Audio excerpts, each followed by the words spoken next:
All right, we'll call the meeting to order. Please stand for the Pledge of Allegiance. I pledge allegiance To the flag of the United States of America and to the republic for which it stands, one nation, under God, indivisible, with liberty and justice for all. Good evening, everyone, and we have a guest list. Have you two not signed it? All right, we're good. So, our first order of business is to elect a new board chairperson. Actually, I think you got to do, oh, you're right. Sorry, my apologies. That's all right. Do we have any motions to elect a new chairperson? I say we continue with Brett until he decides to retire. Does that sound good to you guys? I think it's a great idea. Assuming All he's in- willing all to in accept. favor? Are you pushing him more out the door then? That's unexpected.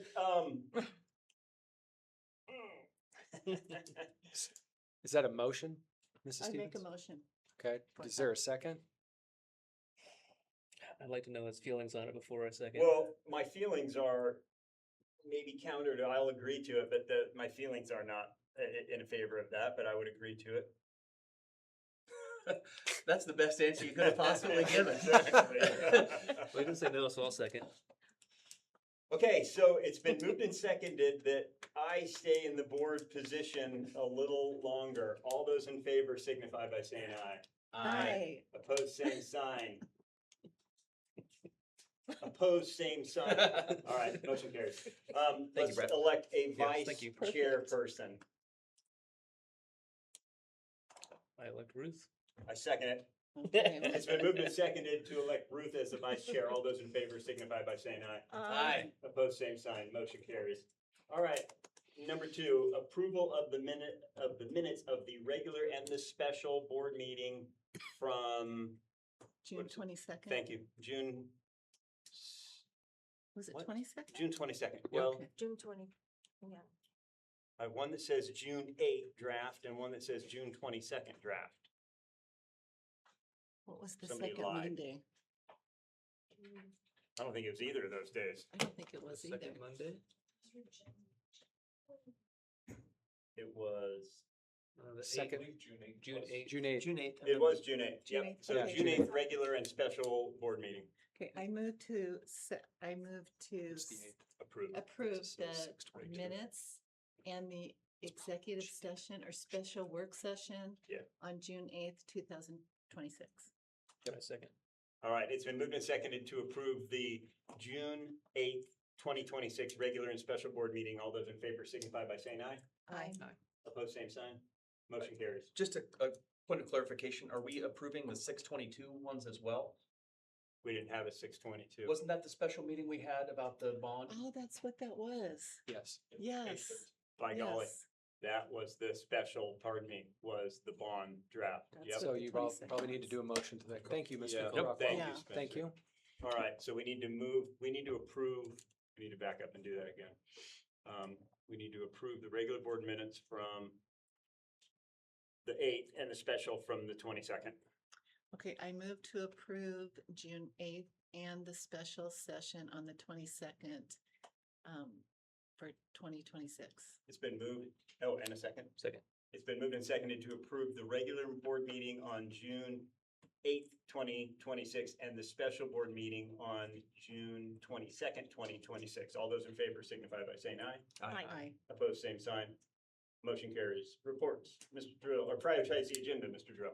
I think we go right down the list real quick and we can be All right, regular. pretty then much we'll go with the superintendent's report, oral, only. 4A. Yep. Summertime, I give oral reports. Start back with written reports in September. That's been the tradition for years, unless you guys decide you want to change that. I have to say that I don't get surprised very often at a board meeting, but I was surprised here just momentarily, so I'm surprised by that. Wanted to give an update, bond prep. We continue to work hard on getting the bond preparation going. William will probably give some of that update. I won't steal too much of his thunder, but he and Greg Cascade have been working off and on through the course of the summer. When we've been out for various vacations that we've been on, we've been talking to each other on the phone or making sure that things are taken care of. Again, Greg is handling the communications part of it, making sure that information and contracts go out. So for example, we are getting ready to, and I think we put out today the RFP for what am I trying to say? An owner's representative. And that went out today. So a person we will hire to come in and help us facilitate what we need for the bond. It's a little unique here for Cascade because we happen to have Tom Lovell going to help us along with Jesus Chavez. He will also help us. They are so good at understanding a number of things that we need that owner's representative contract will look slightly different.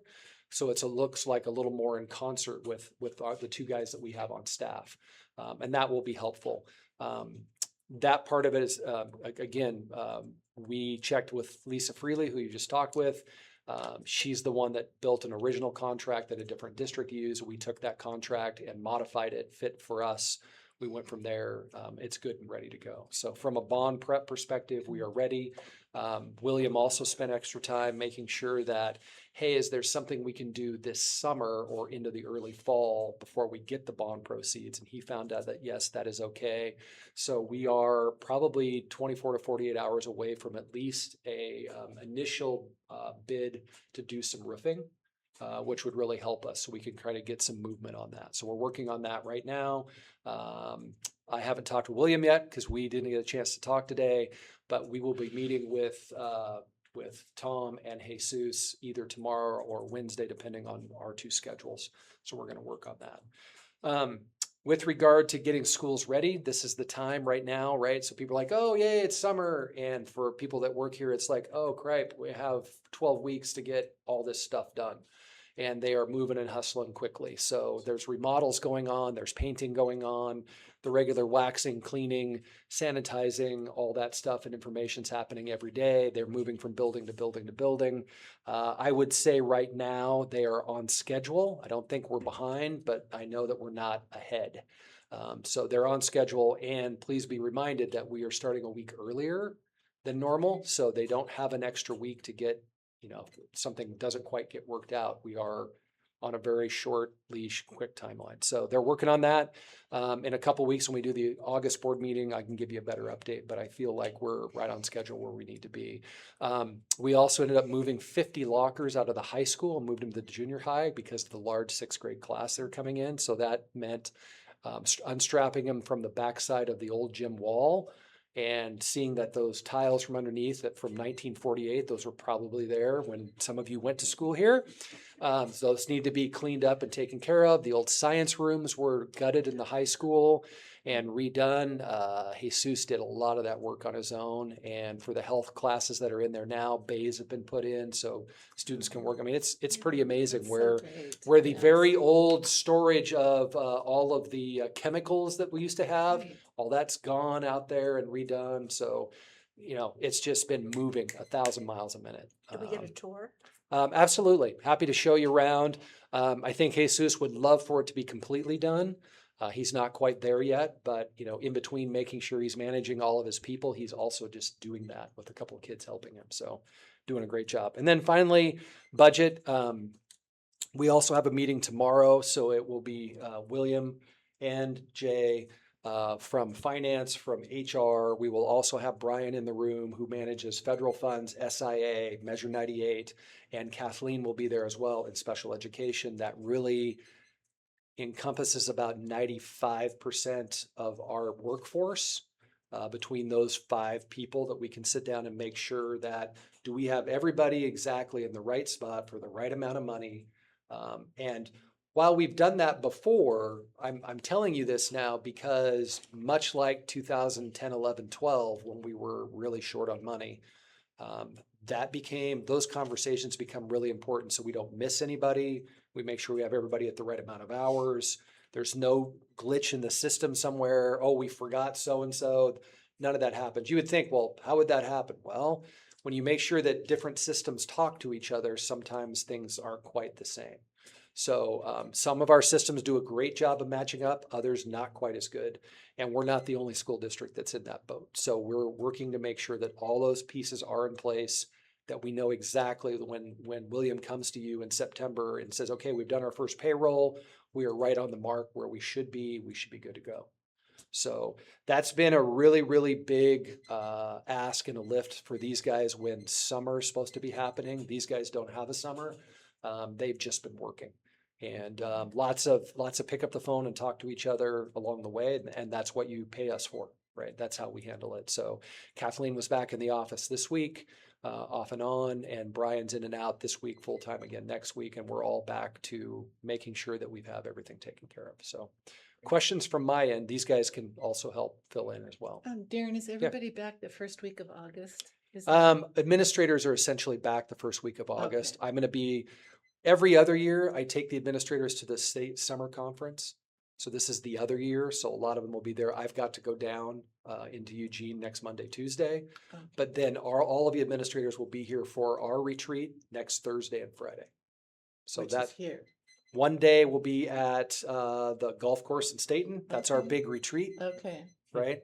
And the other day is here, and somebody reminded me that's not a retreat. That's just at the office. And I'm like, that's all we can afford. So we're back to that. Okay.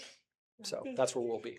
Any other questions? Yes, you mentioned roofs. What roofs are being, what's the priority? So the priorities on roofs are Almsville K2, right? It needs to be done. It's amazingly, it's been 22 years. Sections of the junior high, again, still. As always, the 3-5 at Almsville. And there's a section in the high school that we are starting to see leaks with. So we were going to get some of that done. It's our hope into early fall, hoping for a warm fall. All indications seem to be that's the way. And if that doesn't work, we will have them scheduled for late spring, early summer next year when we really can get moving on the process. So we've used various companies before. William was working with us to help figure out how do we do it with bond money to make sure, is there some major, big, huge process that we need to go through, or can we continue to work with companies that we've already worked with before? So we're trying to make sure that we, one, do it all correct, make sure the money's right, so we don't have to somehow pay out of our own pocket. Nope, that's not how you can use the money. And I'm sure you can ask William when he gets up there to explain that. We'll go from there. So those are the roofs that we're looking at right now, but every roof will be evaluated with this bond to make sure we get it right. Other questions? Nope. What is that squeak? I can't, I know it's Table. Oh, it's the that's the Darren. table. I'm like, what is the deal? He's so excited. I know. All right. Back. Got I'm back. excited about the roof. Yeah. Thank you. No other questions? All right, thank you, Mr. Drill. Yep. All right, we'll move on to the Finance Director's report. Mr. Wong, welcome. Good evening. I spent a great week in band at the OASBO conference. I brought my kids and my family with me for the first time. And my 4-year-olds were driving the car, and he says, "Dada, look, holy smoke." Holy smoke. Holy smoke. All right. Yeah. Uh-huh. That was quite an experience for me to be in Central Oregon, because I've never seen smoke and wildfire like that. Just that was very new to me, and I was sharing with Mr. Week. It's like that is very it's a very different experience, and seeing my kids but I want to give everyone a quick update of 2026 Geo Bond. I believe Greg has sent to you our preliminary official statement on 21st for your review. What is a preliminary official statement? The law requires us to disclose a procedure to disclose the district's finance, history, enrollment, everything to the investor. And that's what this document is.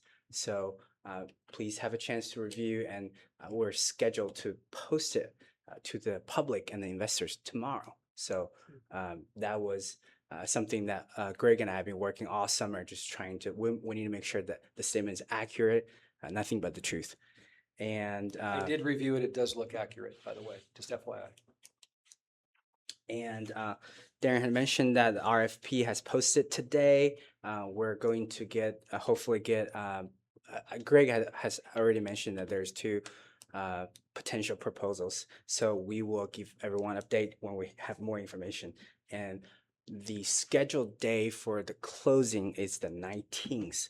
So hopefully, from what the conversation I had with the underwriter team and the bond team is right now the market is actually a very good market for bonds. So we might actually get a good deal, means a good rate and get an extra premium. So I will make sure that I'll give everyone an update when I have more information. But since sounds like it's a good market to go out for a bond.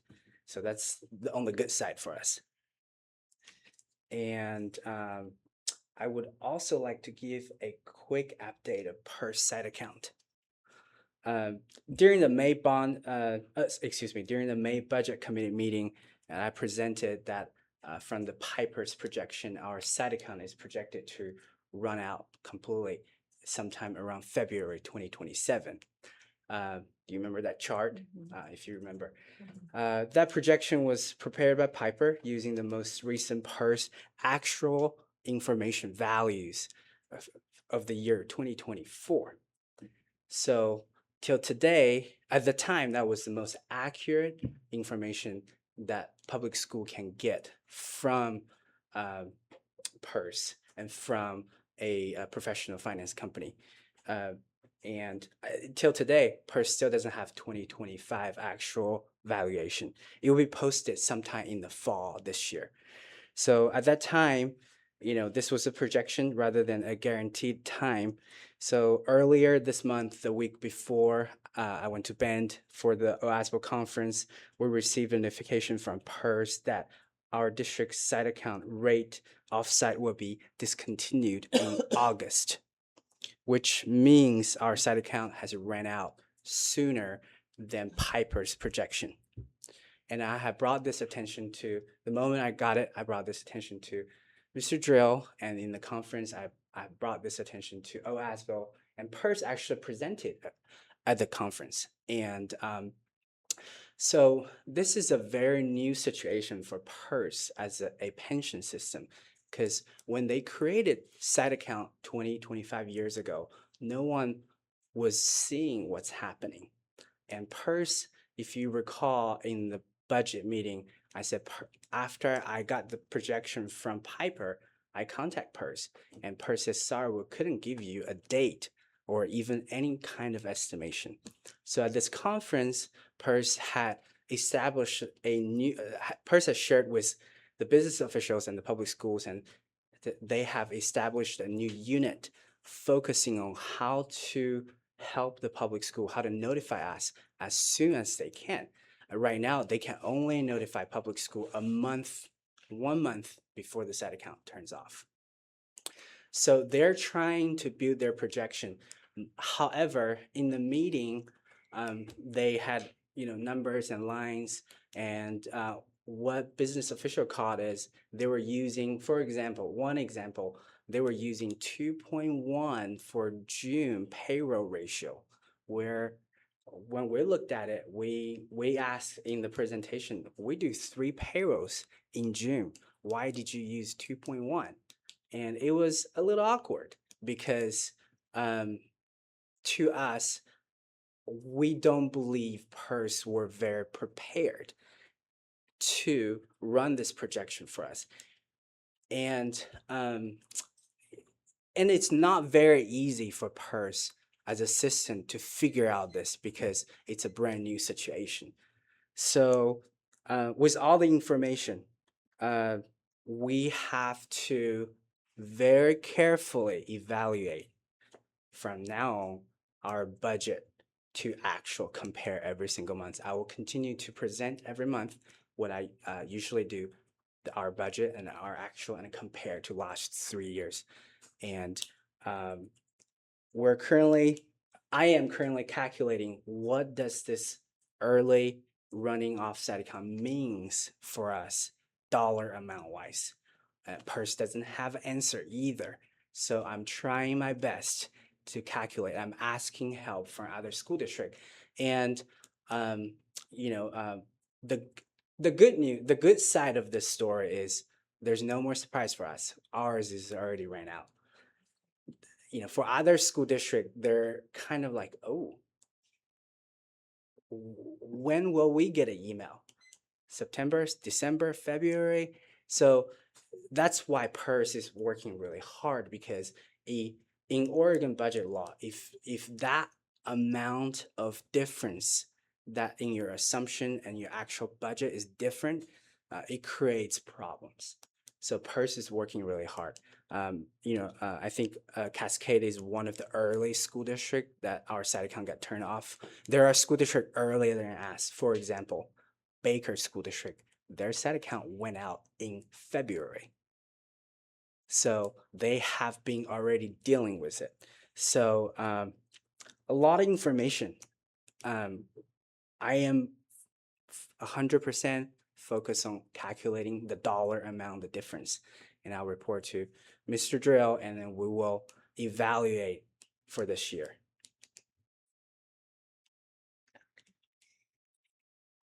Essentially, that's really bad news. Right, Yeah. Right, exactly. Right. Instead of what we assumed that it would turn off in February, it's turned off in August, was that 8 months, 9 months That's a before? lot of, So that means we will pay more out to PERS for an additional 8 or 9 months than we expected, even back in May. So we are, between the cuts that we have made, the conversations that we have had, I also look at Jay as well. We're just gonna have to sharpen our pencils and be even more exact in the process. So if you, on your travels around the district, hear complaining about the budget, well, now you know why, that, we were kind of being hopeful that a number of things, particularly in May and June, kind of turned in our direction a little bit financially, where we felt pretty good about a hard situation. And then this happened. He's like, "You're not gonna believe this," but I'm like, okay, share, right? And that was the bad news. So we're gonna need to be very, very careful about that. You're the first group to know that, other than us right here having that conversation. We decided to disclose that to you here in the July meeting, because we really found out after the June meeting. And so you're the first group of people that we need to talk about. We will share that with our administrative team next week, and we will talk about how we're going to deal with that. And it's gonna be rough. It's gonna be rough. I'm just thinking, is that gonna be shared at the retreat? What's that? Is that budget information gonna be shared at the retreat? Yes, it will. They're gonna retreat. They're just, Yes, they will. Right, and it's their job. Their job is to advocate. Their job is to talk to me, talk to Jay, talk to William about what we need, how we need to deal with kids today and what they need to do, because they've come with many more issues and problems than they used to. And we're gonna need to find a good balance to that, but we still need to be able to manage the bottom line. Yeah. We are not gonna be able to play this game, and I'm not interested in having a conversation with you as board members, say, oh, by the way, we need to cut 28 people between now and the end of the year. We're not playing that game. I'm not doing it. So we will deal with it head on. We will have conversations with people. And we have had conversations about, here's the list of how we're gonna manage it. We're gonna talk about things first. We're gonna talk about concepts first that we have tried out, we've used, that we've kind of felt like has been extra along the way. That we're gonna talk about people that have already not lost their job, but quit. Do we need to replace that? And then, this year was already the conversation, if we need to prioritize administrators and teachers, what does that look like? If, for example, if we have a classroom teacher versus somebody who's a teacher that happens to be in charge of reading or math or something like that, but it's not in a classroom, we need to have that conversation about what that looks like, who goes first, how do we do that? So we're gonna need to have those conversations, and right soon. I know there's a lot of money that goes out for substitute teachers. In the old days, they used to offer comp time to fill in for a teacher's class. That's not done anymore, and that would save money. Is that? We don't necessarily offer comp time, but over the last few years, Ruth, not very many teachers are interested in that. Oh, okay. The association in the last 4 to 6 years has been far more interested in being paid. Okay. So, and we did move a year ago at Jay's recommendation to using EduStaff, which does save us on the back of the house kind of conversations about how much money we need for insurance and all that kind of thing. So that did save us Okay. good money this time around. But to do the comp process, because the reality is, if I had you cover somebody, but then you built up a day of comp, I still gotta pay to have somebody cover you when you're gone. Right, but we used it to leave early. Right.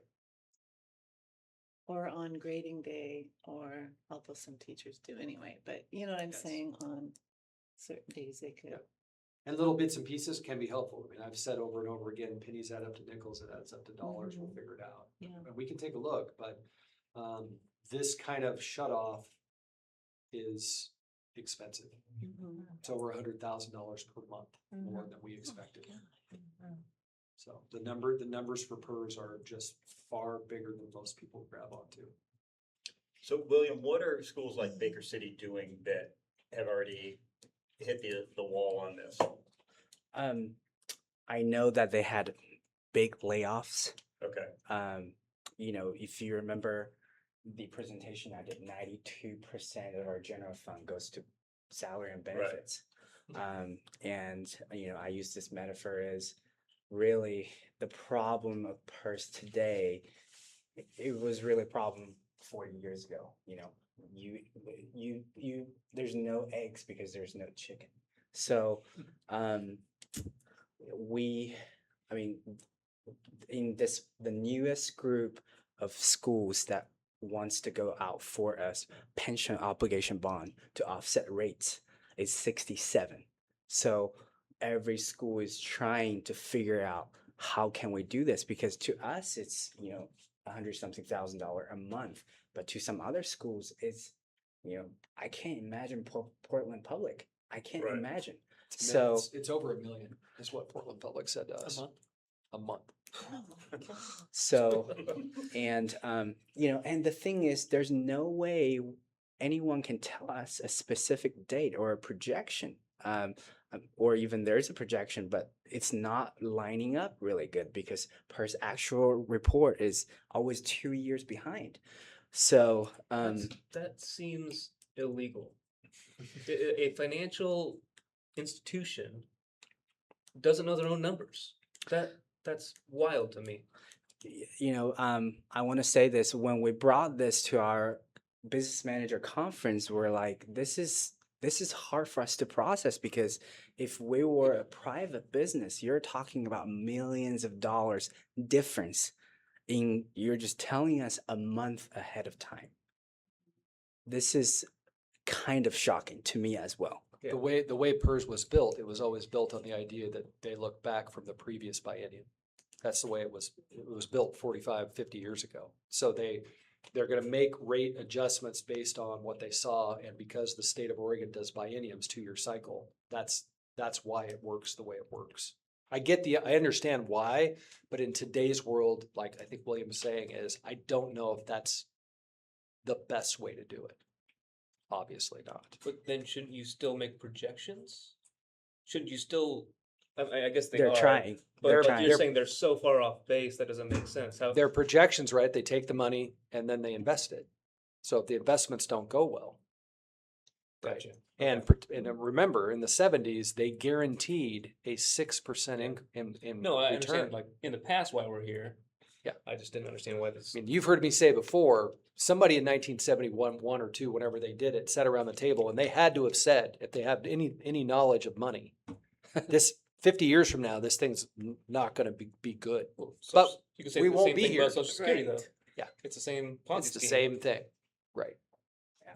So So yeah, to Okay. answer Brett, to answer your question, every school district is trying to, because there are school district doesn't have a side account. They never entered into it Right. 20-something years ago. They just paid out of their own pocket. So every school district, we're gathering together, trying to see what are our options. Or do districts readily share this information? Is it a close held secret that people don't want to tell each other, or are they pretty open and transparent about their financial situation and how they're paying for PERS? In business manager meetings, we're very transparent. Okay. We will share So, with. so at the end of the day, we can learn from other people's mistakes, because there's people that are a lot farther down the path than we are. And we can take the good and the bad and try to incorporate a best case for us. Correct. Yeah. I think that's gonna be key, is figuring out what others do and learn from their mistakes. Exactly. Okay. Yeah.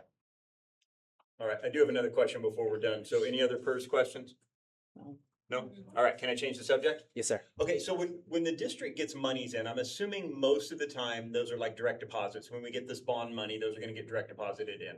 Correct. When the district gets a check from someone, Right. how is that deposited? Or is it inked or is there a stamp?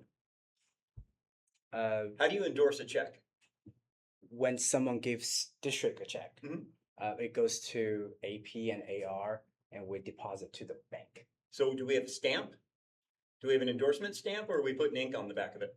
I believe we get a stamp says it's deposit Yeah. Right. on a piece of paper. That's Where what we is do. that stamp? It's in the physical. In the office. safe. That's what I'm asking Yeah.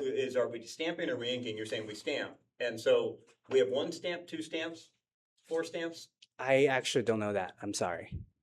Are they all locked up? Yes. In our vault, yes. Yeah. But we don't know how many are locked up.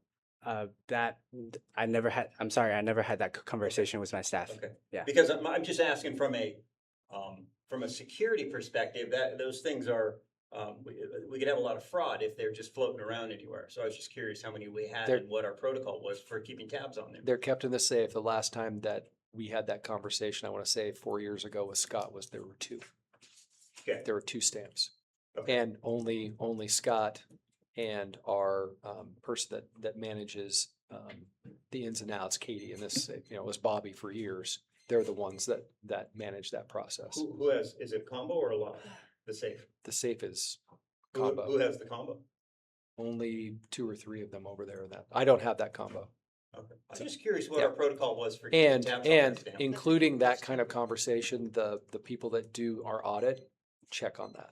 Right. So That's fair. I they're mean, confirmed that we take We care have of one at my work and it's Yeah. very closely guarded because those yeah. things can get used for evil. Yeah. And so I'm just curious and. Okay. it All the sounds way like- to like when the high school, when I left as the high school principal, that combo was changed for the next principal. Okay, And then that combo was changed again for the next principal. So there is a very limited amount of people as per what our accountant, our auditors basically say we need to do. and I can never remember my combo, so I put it backwards on a piece of tape and I stick it to the back of the safe. That's brilliant. I used to do Uh-huh, that too. just saying. Okay. No, that's not like that. We do handle that. Okay. But we haven't had that conversation since probably 4 years ago. Okay, so for right now, what we're being told is we think there are two and we think they're both in the safe. We can find out. We'll find out for you, sir. Just curious. Yeah. Okay. That's a good question. That's all I've got. You're not implying anything? He I'm wants just one. I'm just asked questions. He That's all I wants do. All right, any other Been a questions? fun for- night for me, I'll tell you Any that. other any other questions? All right, we're done. Thank you. I Thank you, appreciate it. Thank you. All right, moving on. How about personnel? Mr. Weeks, hello. And I'm just telling My you now, goal is- I have no questions for you. I'm telling you that now. Okay, I might change that, I don't know. Oh, no. But I have no curveballs for you on this one. Yay! You do have a list of recommendations. Most of these names you're gonna recognize, because by our collective bargaining agreement for licensed staff, anybody that retires and works back as a temporary teacher. So if we bring them back, that's what you're gonna see. The temporaries on here are retired teachers returning for this next year. They're on a 1-year contract. They get non-renewed coming back in that February, March meeting. Whenever we bring contracts to you, then it's a decision whether to hire back or not, moving into a hiring season again. So these are the temporaries are retired work back teachers.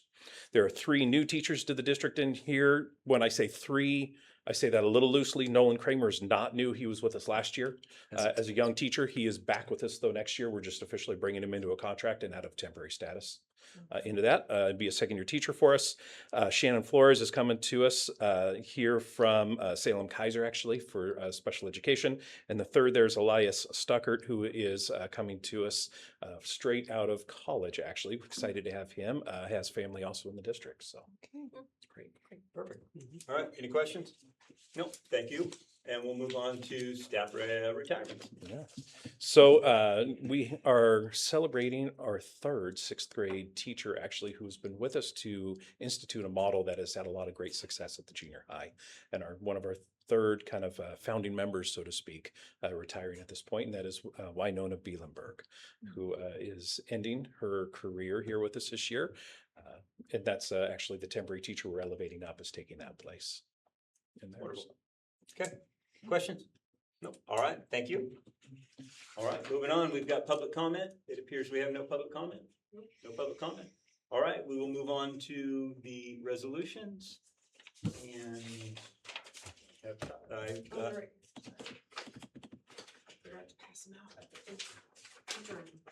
you. Resolutions.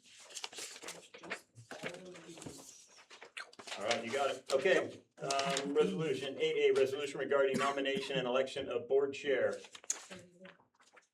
We don't need to read it? Nope. All right, then all we'll do is the A and B are done. So all we do is see resolution regarding annual organizational structure and business designations for 26-27. Whereas proposed motion, whereas organization of the district is required and the Oregon Department of Education recommends designating at the beginning of the fiscal year the professionals who will assist the district in conducting business as follows. Okay. A second. 8C resolution regarding annual organizational structure and business designations for 26-27 has been moved and seconded. Any discussion? Yes, please. Yeah, huh? Yes. Go ahead, Aaron. No, I was just gonna say, help me understand what we're talking about. Basically, every year, the board is required to set out by law that the people that are listed below and the organizations and companies that we use are the ones that we do business with, that you recognize that you understand that's what they do. I don't believe there are any changes in here from the year before. That we do business with. And this is what led me to ask that question about the stamp. I think the only change is the established number 15, the minimum daily rate of pay for certified substitutes. And that's adjusted by state law. I Yeah, believe. there's a ORS that is a minimum payment for substitutes. Last year was 221. Yeah. This year's Yeah, 236. that Okay. changes every time. So it's just coming up to standard with what is out there. See that increase, Spencer? You could. Okay. There you It's gonna be go. good. Yeah. What are you gonna do with that $15? Well, and I do want to acknowledge that Miss Bielenberg is one of the teachers I substituted for. Is it coincidence that she's resigning after having had to sub for her class? I don't think it is. It hurts my feelings a little bit, but I'm gonna get over it. Fair enough. That was a good question, Aaron. Does that make sense? as Yeah, to what yeah, you're looking so- at?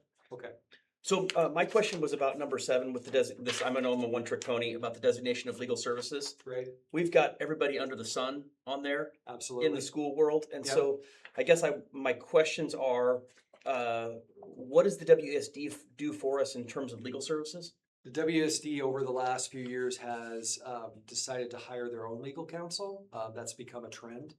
And so we opt into that just in case we need them. Like, for example, one of the attorneys is a little more focused in land and acquisition. The other one has done more like First Amendment or privacy issues or things like that. As a matter of fact, next Wednesday, they have essentially not a free, but for $25, I can send any administrator there and they can give them all the updates for that. So when superintendents go to their meeting and sometimes when curriculum directors go to their meeting once a month, those people sit in the room and give information, particularly the people that have paid in. So that's why we have legal counsel from the WESD. And so so I guess that's a little bit of an unusual relationship with your lawyer. So do they represent us or They more- represent you as a district, not me.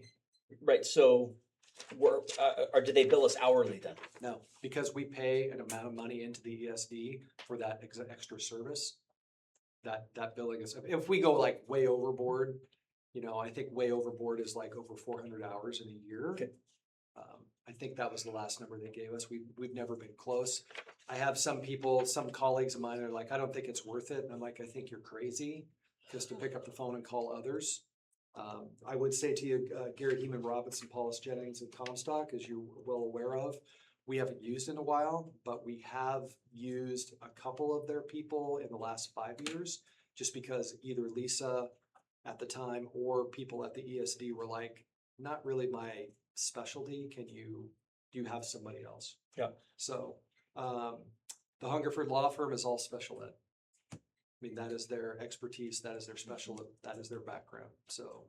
Do we have a sense about I guess in the previous year, what we spent on legal services? Outside legal services? I would have to take a look. The only legal services we spent outside of Lisa Freely and the ESD would be our special ed. And I don't have that number with me, but I can get it for you. The reason I'm asking, I guess traditionally we would do, or a board would do an RFP to establish their council. Right. And I don't know, and that doesn't sound like it's been the practice in the past. I guess I would be interested in finding out what is out there.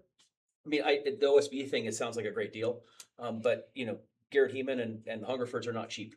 No. And so I guess I'd be curious if amongst my fellow board members, is there any interest in having a discussion about whether or not we could look into what they provide? And again, I don't know that much about that anymore in terms of what GHR provides and what they don't, and what Hungerfords do and don't. But Lisa, the same thing. She kind of acts, it seems like, as our general counsel. She has been acting as our general counsel, mostly because your superintendent is very comfortable with her and her legal breadth and depth in school law over the last 30 years. Yeah. So we did add Lisa about 4 years ago. When she got ready to leave, she was at the WESD after she was at OSBA. And I decided to do that. I came to the board and asked for that purely because I just felt like her breadth and depth, and I wasn't sure what the ESD was going to provide to us. I'm far more comfortable now with who they have, frankly, because Lisa trained them. They kept Lisa on an extra year to train them. With regard to special ed, you're very limited as to who you're going to select, particularly for the school side. There's a lot of advocacy folks from the other side of things. Patty could probably tell you that, but from the district side of things, there are 2 other firms in Portland that do some of that, but are far more expensive than the Oregon City firm that is these guys. Yeah. So we can go out. I'm not quite sure what you would get, and I'm not quite sure how much time we'd want to spend on that. Just my recommendation, but And then OSBA, what do we, other than their pre-loss program? that's it. That's it. And that's just part of our premium. There's no additional cost for that. Is that right? Correct. We pay a dues. As a matter of fact, we paid it today. Lisa handed it to me and said, you need to agree to this. So it only gets you that, but a number of other things that they supposedly provide for us. Yeah. It's just one of those things, hiring lawyers it's expensive work. Yeah. And my preference was always, as a lawyer, that you have a designated group that you work with, Yeah. right? Because then they know you, like Lisa is with you, Right. right? And so, but again, it sounds like there's specialties for each of those, and so I got no concern with that. In reality, you could probably take GHR off. We haven't used them in 3 or 4 years, but it's there just in case. Yeah. Somebody's not. I'm feeling really comfortable with the attorney who's 2 years in now at the WESD. She came out of New Mexico. And Lisa's comment was she really gets it. Good. From a school law perspective. She was actually specialized in school law. Apparently, there's a couple firms in New Mexico that handle Texas and Oklahoma and Los Angeles particularly, but Southern California, Arizona. And she came from that firm. So just happened to move to Oregon because her husband got a job as a ER guy in Woodburn. So Great. Yeah. That's all I had. Okay, so do you need us to do anything or I don't, you're good? not unless my fellow board members think something different, but I know that answers my question. Okay, Okay, any future or any additional discussion on this issue? All right, all those in favor signify by saying aye. Aye. Opposed, same sign. Motion carries. Number 9, any future agenda items we need to discuss or prepare for? I think that William said it well, that we will continue to monitor our financial stuff very closely. Next month, August, probably not quite soon enough to start getting numbers for you, right? Numbers become very important to me in the registration timelines because if we have the right number of students, that does help us financially. We will monitor that for you as to upcoming information. And please also remember, for those of you that are starting to think about maybe being interested, early November is the OSBA conference. So kind of plan that in the back of your head from a timeline perspective. You can be there for a couple of days, a day, the school district pays for that. I encourage you to go. So you can see and hear what goes on. I think it's the week, I think Labor Day or Veterans Day is like on a Wednesday, which is weird because we'll have a day off in the middle of the week. And then their conference is like, starts Thursday, Friday, Saturday. I think it's a 3-day thing. So, Location? Portland, Marriott, right off the edge of the waterfront. That's where they hold it. And Darren, what are the dates on that? I don't have them in front of me, but I can Okay. give it to you. Okay. I'm gonna say it's like 12th, 13th, 14th, Okay, somewhere in good, there. perfect. So, but I'll get you more information as it goes. Any other future items? No? Okay, with that being said, William, thank you for all that you do. Yes, Jay, thank for all you. that you Yes. do. Darren, thank you for all that you do. Yes, Yes. and Lisa, all Oh, she yeah, does. Lisa. What would we do without her? All right, anything else, gang? All right, meeting adjourned. Thanks, everybody. Nice. Thank you, guys.